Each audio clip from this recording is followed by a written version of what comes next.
Maintenant, après avoir parlé du condensateur, on va passer maintenant à l'association d'un condensateur avec une résistance. C'est ce qu'on appelle le dipôle RC. Ce dipôle RC, on va le soumettre à un échelon de tension, c'est-à-dire on va lui appliquer une tension. Alors l'échelon de tension, on va le définir comme suit. Il y a un échelon de tension croissant ou bien ascendant, c'est-à-dire que c'est une tension qui est nulle avant un instant et elle devient égale à une constante juste après cet instant. Je peux représenter ça graphiquement.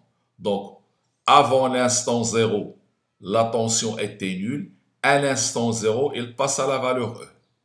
Ça ressemble à un interrupteur, il est ouvert et lorsque je le ferme, la tension passe de 0 à E.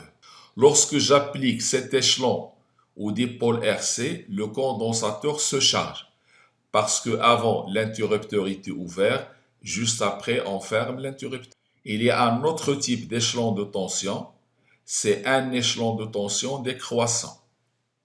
C'est le contraire du premier.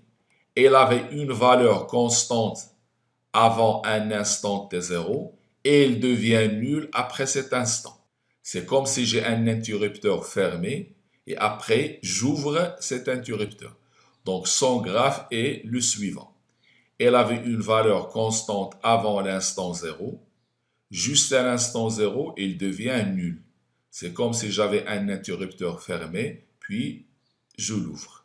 Cet échelon de tension est appelé aussi échelon de tension descendant. Donc, lors de l'application d'un échelon de tension croissant à un dipôle RC, on va assister à la charge du condensateur et lorsque il est soumis à un échelon de tension décroissant, on va assister à la décharge du condensateur. On passe maintenant à l'étude expérimentale concernant l'application d'un échelon de tension à un dipôle RC. C'est une question qui peut être demandée lors des exercices, c'est-à-dire de donner le schéma du circuit qu'on doit utiliser. Donc, ce qu'on veut, c'est visualiser les variations de la tension au bord du condensateur. Je veux maintenant voir comment se charge le condensateur. Est-ce qu'il se charge instantanément ou bien progressivement? Si c'est progressivement, est-ce qu'il se charge linéairement ou bien d'une autre façon? Pour cela, on prend le schéma suivant. Un générateur de tension continue d'une force électromotrice constante E, un interrupteur à double position, un conducteur ohmique et un condensateur. Lorsque l'interrupteur est en position 1, on a le circuit suivant. C'est-à-dire que le condensateur se charge. Ça correspond à un échelon de tension croissant. Pour visualiser la tension au bord du condensateur, on utilise un oscilloscope. L'oscilloscope possède une masse et deux voies. Ici, je veux voir une seule tension. Je vais utiliser l'une des deux voies de l'oscilloscope. Toujours avant de le brancher, c'est-à-dire avant de poser ces deux symboles. Il faut orienter le circuit, tracer la flèche qui représente la tension en convention récepteur. Après, on place ce symbole qui s'appelle la masse de l'oscilloscope au début de la flèche et on place cette flèche qui s'appelle la voie Y de l'oscilloscope à côté de la flèche de la tension. Et comme ça, sur l'oscilloscope, je vais voir la tension au bord du condensateur. Lorsque je mets l'interrupteur en position 1, je vais visualiser la tension lors de la charge. Si je le mets dans la position 2, je vais visualiser la tension au bord du condensateur lors de la décharge. Donc, lorsque l'interrupteur est en position 1, le dipôle est soumis à un échelon de tension ascendant parce que avant 0, elle était nulle. Après 0, ça devient E. Et lorsqu'il est en position 2, le dipôle est soumis à un échelon de tension descendant, c'est-à-dire décroissant. Avant cet instant, on avait la valeur E. Après, ça devient 0. Donc, en faisant basculer 1 à 2 l'interrupteur, on fait charge et décharge. Maintenant, on va voir une expérience qui illustre la charge et la décharge du condensateur sur un oscilloscope. Cette vidéo est consacrée à l'expérience de la charge et la décharge du condensateur. On voit devant nous le matériel expérimental qu'on va utiliser lors de cette expérience. On a besoin d'un générateur basse fréquence, GBF, d'une résistance à peu près 500 ohms, puis d'un condensateur et d'un oscilloscope numérique. Maintenant, on va réaliser le montage qui apparaît sur l'écran. On va commencer par le GBF et on va vers la résistance. Après, on sort de la résistance et on va vers le condensateur. Puis, du condensateur, on retourne vers le GBF. Maintenant, le schéma est fait. On va visualiser sur la voie Y1 de l'oscilloscope numérique la tension aux bornes du GBF, la masse de l'oscilloscope à la masse du GBF et la voie Y1 de l'oscilloscope reliée à la voie du GBF. Puis on va visualiser sur la voie Y2 la tension aux bornes du condensateur. Donc sur Y2, on voit la tension aux bornes du condensateur. La masse à la masse, puis la voie Y2 vers le condensateur. Maintenant, on va approcher l'écran de l'oscilloscope numérique et on va visualiser les tensions du GBF, puis la tension aux bornes du condensateur.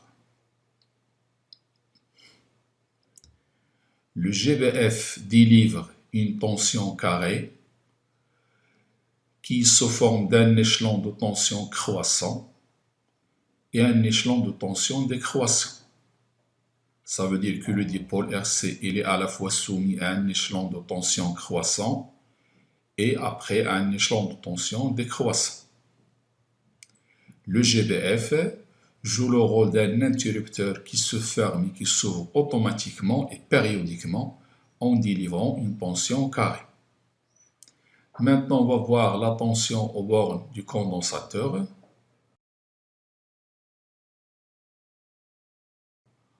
On voit que lorsqu'il est soumis à une tension croissante, c'est-à-dire un échelon de tension croissant,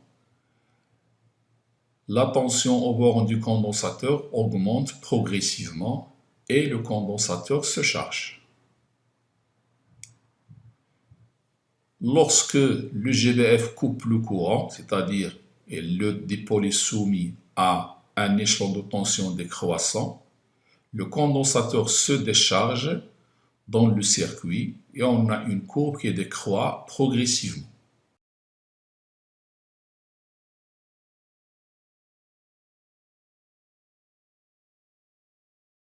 D'après l'expérience précédente, lorsque l'interrupteur est en position 1, on observe sur l'écran de l'oscilloscope la figure suivante, qu'on appelle oscillogramme.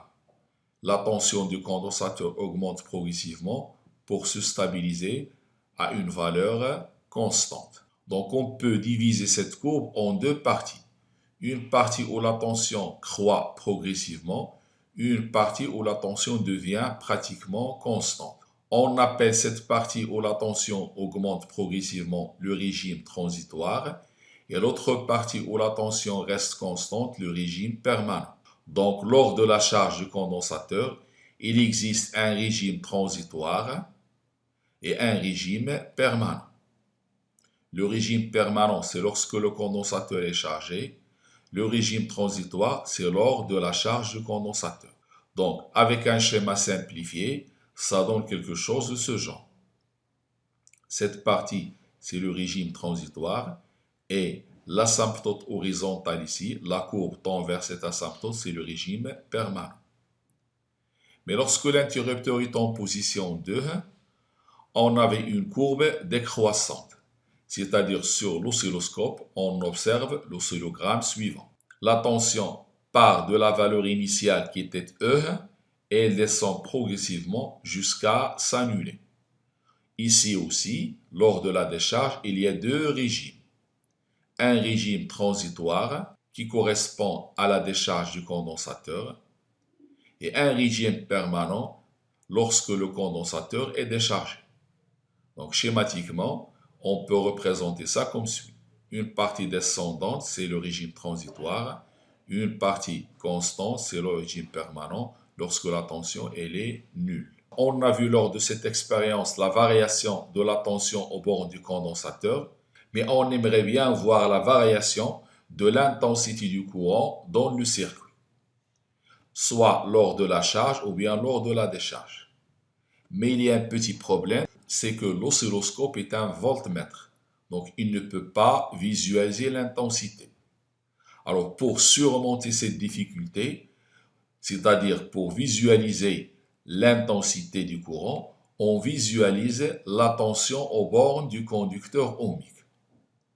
Puisque la tension aux bornes du conducteur ohmique et l'intensité sont proportionnelles, U égale à RI.